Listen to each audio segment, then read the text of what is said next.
A program is like a symphony. A composer will take notes and put them together.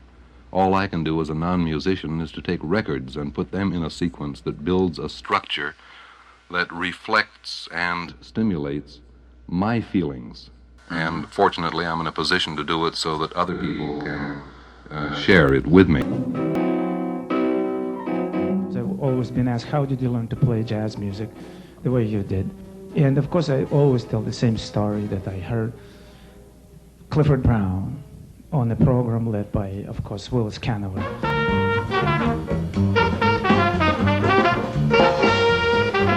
And if not for that program, I would have been like a totally different person and many, many millions of people around the world. And that tune I heard for the first in my life as jazz music, I would like to play for you right now.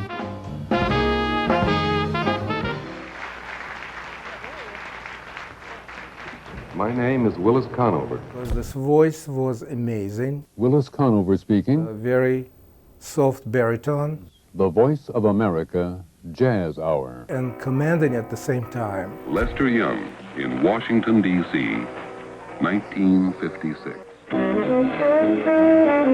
Commanding you to listen, which I did. On the night of December 7th, this is how I was introduced to jazz back in Moscow, Russia. Leslie Young performed. He was very particular about all of the things that were recorded in the studio.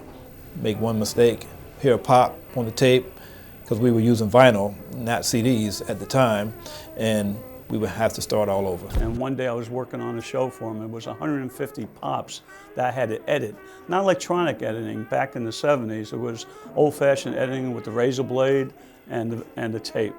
It took me like 3 hours to do a half-hour show, but came out good. He was happy, and I was happy. Willis never worked with a script. Whenever he sat down with a microphone, all he had with him was the record jacket of the artist that he was featuring in that particular program. He would glance at it maybe to say who was playing bass, who was playing trombone or drums, but everything else he would ad-lib. Norman Williams, the drummer, Jim Lucht, a Washington, D.C. rhythm section for Lester Young.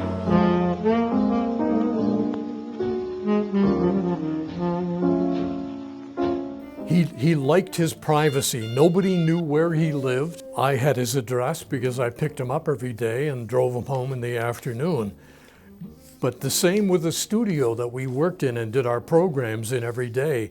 All the windows were totally blocked off with blackout screens.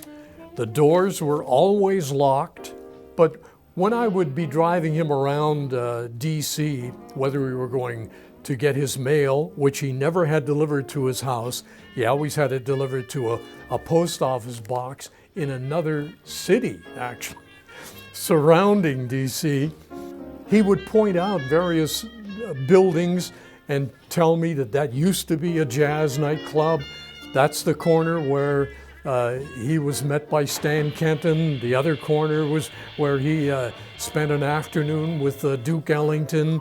And I mean, no matter where we went or whatever topic I raised about jazz, he always had an anecdotal story to tell about his personal first-hand experience.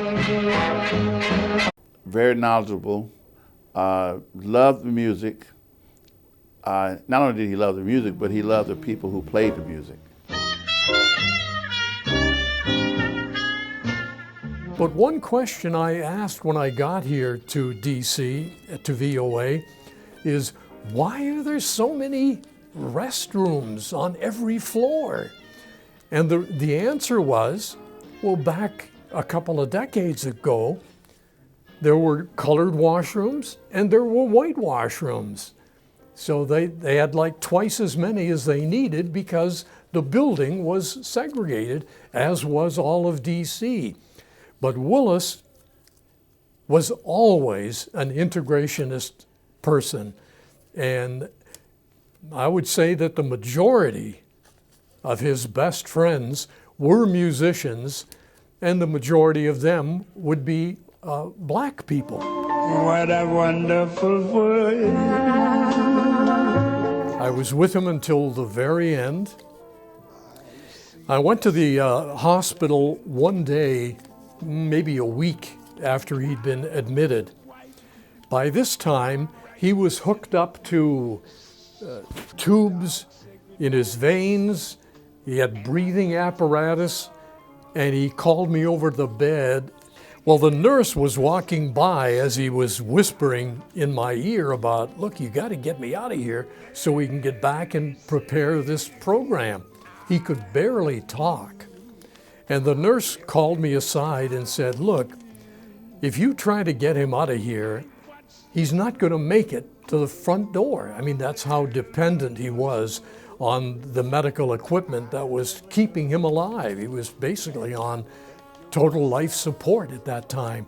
But it showed to me his complete dedication to his audience and to his commitment to the programs that he'd been doing for, well, at that point, 45, 50 years. What a wonderful